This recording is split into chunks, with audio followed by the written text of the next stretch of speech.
आता जिल्हा परिषदेसाठी तुम्ही इच्छुक आहात. तर तुम्ही जर जिल्हा परिषद ची उमेदवारी तुम्हाला भेटली हं. आणि तुम्ही निवडून आला तर तुमच्याकडून कुठली कुठली कामं होतील? माझा एकतर प्रमुख भरोसा राहणार आहे की ह्या तालुक्यामध्ये किंवा माझ्या भागामध्ये प्रामुख्याने पाणी आणि रस्त्यांचा एक फार मोठा प्रश्न आहे. तो सोडवण्यासाठी सामंजस्याने सगळ्यांना सोबत घेऊन तो रस्त्यांचा प्रश्न असेल.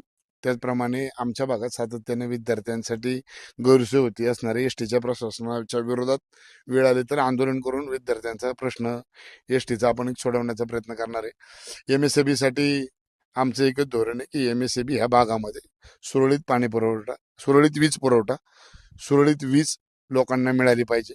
त्याचप्रमाणे योग्य शेतकऱ्यांना योग्य असणाऱ्या टायमिंगमध्ये शेतकऱ्यांना त्रास न होता वीज उकाट्याची भीती न वाटता दिवसा वीज कशी उपलब्ध राहील ह्यासाठी एक आमचं धोरण राहणार आहे. त्याचप्रमाणे या भागामध्ये विविध कंपन्यांचे आपण बहुतांश ह्या भागात एक राजगड ज्ञानपीठ कॉलेज आहे संग्रामदास तोपटेंचं. त्याचप्रमाणे नवसह्याद्री कॉलेज हे दोन मोठे कॅम्पस आहेत.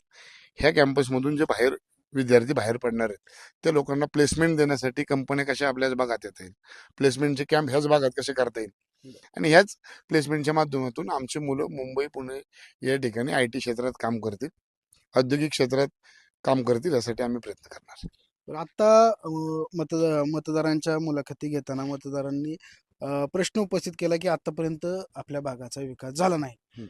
यासाठी आपल्या गावातील पुढारी तितकेच दोषी आहेत. तर त्यावर काय? नाही, गावातील पुढारी कोणी दोषी नाही आहेत. गावातील पुढाऱ्यांनी बहुतांशपणे आता उभा राहिलाय आपण कॉन्क्रीटचा रोड आहे. हा पुनर्वसन मधून आमदार संग्रामदास धोपटेंच्या माजी आमदार संग्रामदास धोपटेंच्या फंडातून केलाय.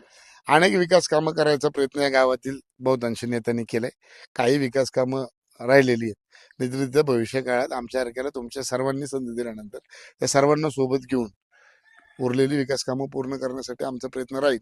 काही गोष्टीकडे दुर्लक्ष झालं असेल किंवा फंडाच्या अभावी निधीच्या अभावी झालं नसेल, पण निश्चितरित्या ज्या ज्या लोकांच्या समस्या आहेत, जे जे विकास कामं राहिलेत ते एकमेकांना सोबत घेऊन करण्याचा प्रयत्न आम्ही करू. ह्या गावात छानशे आत्ताच लक्ष्मी मातेचं मंदिर झाले. ह्या गावामध्ये खाली मंदिर आहेत, रोड आहेत, गटर होत आहेत.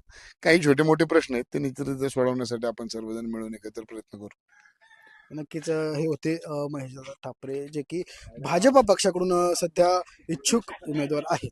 त्यांनी जर मला संधी भेटली तर संधीचं सोनं नक्कीच करण्याचा प्रयत्न मी करेल अशा प्रकारची प्रतिक्रिया आपल्याला दिलेली आहे. शिवसंवादसाठी तुषार सनस भोर.